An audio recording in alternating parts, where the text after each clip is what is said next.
સદગુરુ નીતિન સાહેબ આ સત્સંગમાં સમજાવી રહ્યા છે. આપન પૌ આપ હી વિસરાયો, મતલબ કે પોતાના સ્વરૂપને ખુદ પોતે જ ભૂલી ગયા. તો બીજકની વાણી છે, જૈસે શ્વાન કાચ મંદિર में भरमत भूख रह्यो, जो कहर बपू निरखी कूप जल प्रतिमा देखी पर्यो.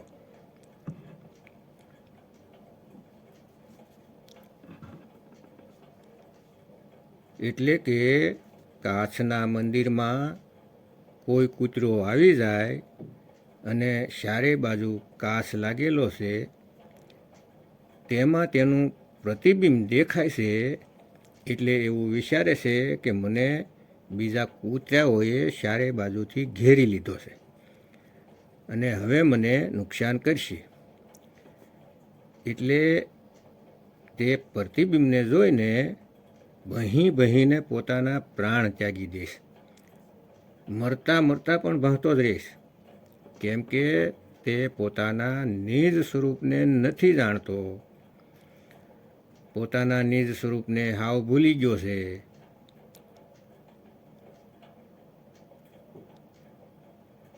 એકવાર એક રાજાએ શીશ મહેલ બનાવડાવ્યો, જેમાં કાચ જ કાચ લાગેલા હતા. રાજાને ખબર હતી કે કોઈ પણ કૂતરો શીશ મહેલમાં જાય છે તો ભસીને મરી જાય છે. એટલે રાજાએ એક રમત ચાલુ કરી, ખેલ રચ્યો અને રાજ્યમાં ઢંઢેરો પીટાવીને કહી દીધું કે જે પણ આ શીશ મહેલમાં પોતાના કૂતરાને એક રાત્રિ વિતાવી દેશે તેને અડધું રાજ દાનમાં આપી દઈશ. એટલે આ સાંભળીને તો મોટા મોટા વિદ્વાનો આવે છે, પોતાના ટ્રેડ કરેલા કૂતરાઓને લઈને. પણ એક રાતમાં જ કૂતરા ભહીને મરી જાય છે. અરે બધા હેરાન પરેશાન થઈ જાય છે. કોઈ જીવ તો બહાર નીકળતો જ નથી. એવામાં ત્યાં એક હોશિયાર માણસ હતો, તે પણ કૂતરો લઈને આવે છે અને મહારાજને કહે છે કે મને મારા કૂતરાને આ મહેલમાં મૂકવા દો. તો રાજા કહે છે કે ભાઈ, તને હવે કૂતરાથી પ્રેમ નથી રહ્યો, હું કામ મરવા માટે રાખે છે? ખૂબ સારો કૂતરો છે. તો એ ભાઈ કહે છે કે મને એક મોકો આપો, મને મારો કૂતરો પ્રિય છે. એટલે રાજાએ અનુમતિ આપી દીધી અને સાંજે કૂતરાને શીશ મહેલમાં મૂકીને દરવાજો બંધ કરી દીધો. હવે જ્યારે સવારે દરવાજો ખોલીને જુએ છે તો કૂતરો ત્યાં જ બેઠેલો હોય છે અને કાચને જુએ છે. ઘડીક આ બાજુના કાચમાં, ઘડીક પેલી બાજુના, એમ ચારે બાજુના કાચમાં જુએ છે, પણ ભાંતો નથી. રાજા પણ જુએ છે કે અરે બધાય કૂતરા મરી ગયા અને આ તે કેવો કૂતરો છે. રાજા પણ પરેશાન કે આ કેમ નથી ભાંતો. પછી નિયમ પ્રમાણે અડધું રાજ આપવું પડે છે.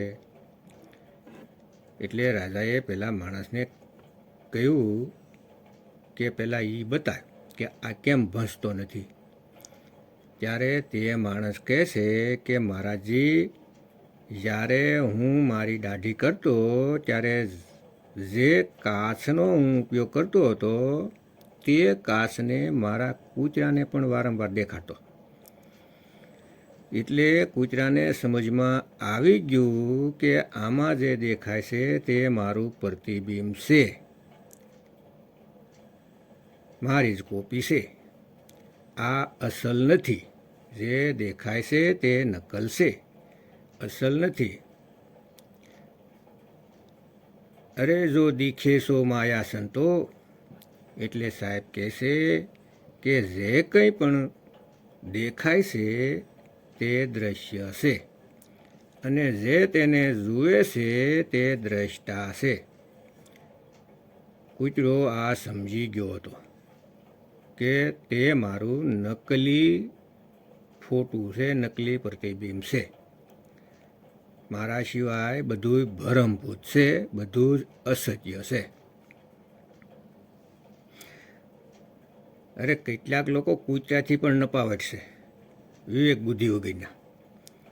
તે પ્રકાશને જોઈને, કોઈ આકૃતિને જોઈને, મહેલને જોઈને, કેરીના બગીચાને જોઈને, સોનાની સડક જોઈને તેને અસલ માની લે છે કે આ અસલી સ્વર્ગ છે ને અસલી સતલોક છે, અસલી અગમ અનામી લોક છે.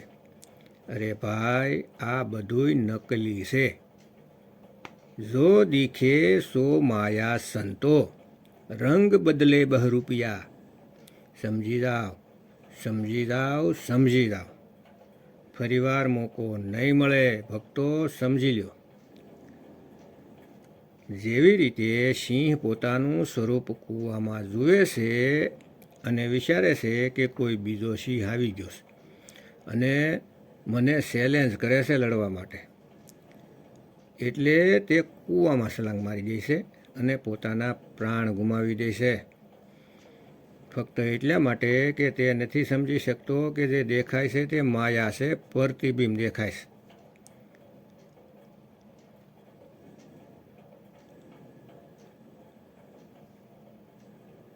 તે મારી જ નહીં શકે.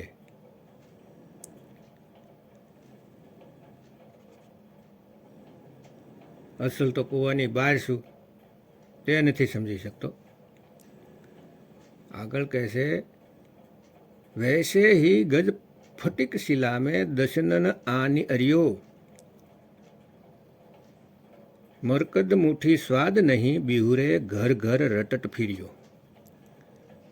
જેમ કે જંગલમાં મોટી શિલા હોય છે, તે હાથી સમજી ન શકવાને કારણે બીજો હાથી માની લે છે અને શિલાની સાથે માથું પસાડીને એની સાથે લડીને પ્રાણ છોડી દે છે.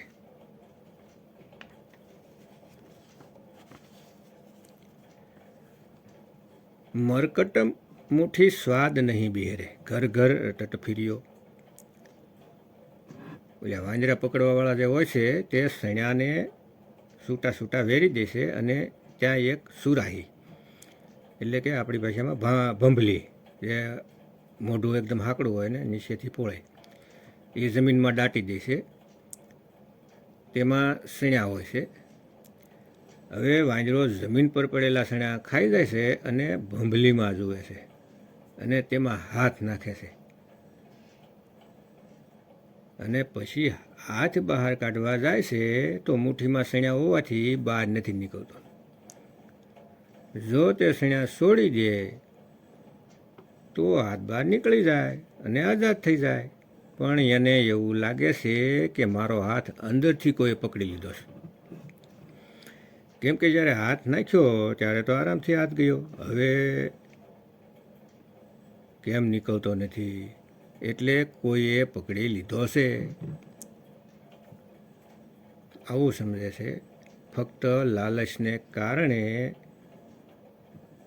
જો મુઠ્ઠી ખોલી દે તો બહાર આવી જાય, પણ એક મુઠ્ઠી સણ્યા માટે આખી જિંદગી ઘરે ઘરે નાસવું પડે છે અને દુઃખ વેઠે છે. આઝાદી હંમેશા માટે ગુમાવી દે છે, ફક્ત પોતાના નિજ સ્વરૂપને ન જાણવાને કારણે. આગળ કહેશે, કહે કબીર નલની કે સુના, તો હે કોણ પકડ્યો. મતલબ કે પોપટ પકડવા વાળો શિકારી એક ખોખલી પાઇપ લે છે અને તેને અંદર ધાગો પરોવી દેશે અને પછી એ બાંધી દેશે અને નીચે પાણીથી ભરેલું મોટું ટબ રાખી દેશે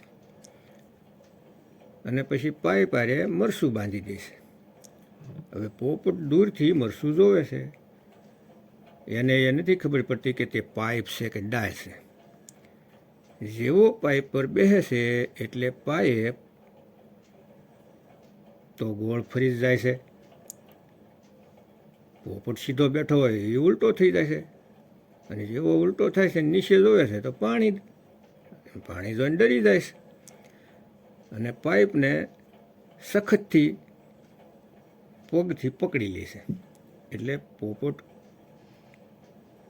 વિચારે છે કે પાઇપે મને પકડી લીધો છે, આ ભરમમાં ઉલટો લટકી રહે છે, અને શિકારી તેને પકડી લે છે. પણ જો ભરમમાંથી નીકળી જાય કે મેં ડાળને પકડી છે અને હું છોડીને ઉડી શકું છું, એવું જ્ઞાન એને થઈ જાય તો ક્યારેય પિંજરામાં કેદ ન થાય.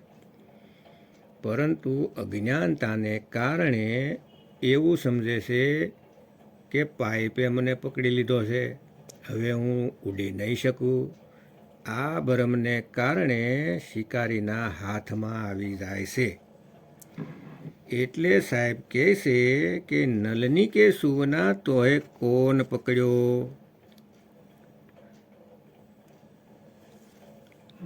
પરંતુ તે જ પાઇપને પકડી છે. એટલે કહે છે કે હે જીવાત્મા, તને કોઈ નથી પકડી શકતું. કાળ તને નથી પકડી શકતો, માયા તને નથી પકડી શકતી, 3 ગુણ તને નથી પકડી શકતા, 5 તત્વ પછી છે પ્રકૃતિ, 10 ઇન્દ્રિય તને નથી પકડી શકતા. તું તો આઝાદ છે. પરંતુ તે આ બધાને પકડી રાખ્યા છે, એટલે ગુલામ છે. હવે જો તને એવા ગુરુ મળી જાય જે તને તારું નિજ સ્વરૂપ લખાવી દે અને આ જડવત પ્રકૃતિથી તને અલગ કરી દે, તો તને કોઈ નથી પકડી શકતું, કોઈ નહીં.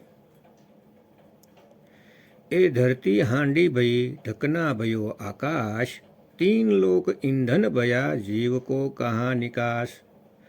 सतगुरु हांडी फोड़ के ढकना दियो उगाड़, और सूरत सली सतलोक को काल रहा जखमार. સુરત પોતાના નિજ સ્વરૂપને મેળવવા માટે ચાલી અને કાળ જખ મારતો રહી ગયો. હવે તે નથી પકડી શકતો, કેમ કે સુરતી વગર તે બેજાન છે, મળદું છે.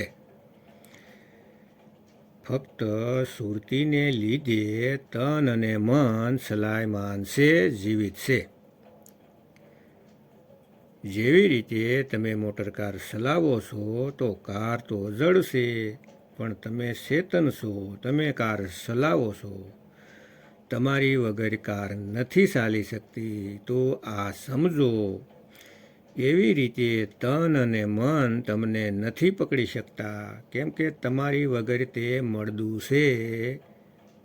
પણ તમારી શક્તિને લીધે 3 લોકને બનાવીને બેઠા છે.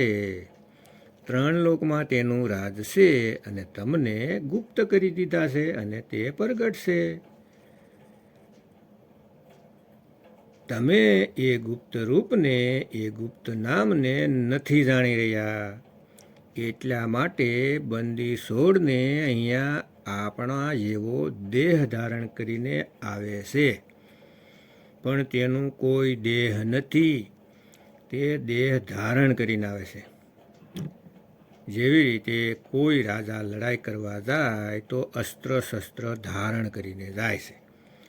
એનો મતલબ એવો નથી કે ઘરમાં પણ અસ્ત્ર શસ્ત્ર ધારણ કરીને બેઠા છે, શરીર પર અસ્ત્ર શસ્ત્ર લટકાવી રાખ્યા છે. નહીં ભાઈ, જ્યારે એવો સમય આવે છે ત્યારે અસ્ત્રશાસ્ત્ર ધારણ કરે છે અને યુદ્ધમાં જાય છે. એવી રીતે કબીર સાહેબ જ્ઞાન દેવા આવે છે ત્યારે શરીર ધારણ કરે છે, અને જ્યારે નિજ સ્વરૂપમાં જાય છે તો શરીરને હટાવી દે છે, ગાયબ કરી દે છે. તે દેહધારી નથી આપણી જેમ, પણ આપણા માટે દેહ ધારણ કરીને આવે છે. અસલમાં તે વિદેહી છે, વિદેહી. સમજો ભક્તો. તો ભક્તો, આ સત્સંગથી ખૂબ જ સમજવામાં આવી ગયો હશે, તમારો વિવેક જાગી ગયો હશે. જેને નિજ સ્વરૂપનું જ્ઞાન હોય છે તે કોઈ પણ વસ્તુ જોઈને ભ્રમિત નથી થતા, કેમ કે જે દેખાય છે તે માયા છે. તો ભક્તો, સતગુરુ નીતિન સાહેબના સત્સંગ યુટ્યુબમાં સાંભળો અને વિવેક જગાવો અને આ મનુષ્ય જીવનનો લાભ ઉઠાવો. ફરીથી વારો આવશે નહીં. જય ગુરુ નીતિન સાહેબ, જય ગુરુ વિરાગ સાહેબ, જય ગુરુ મદન સાહેબ, જય જય મુક્તિના દાતા કબીર સાહેબની જય.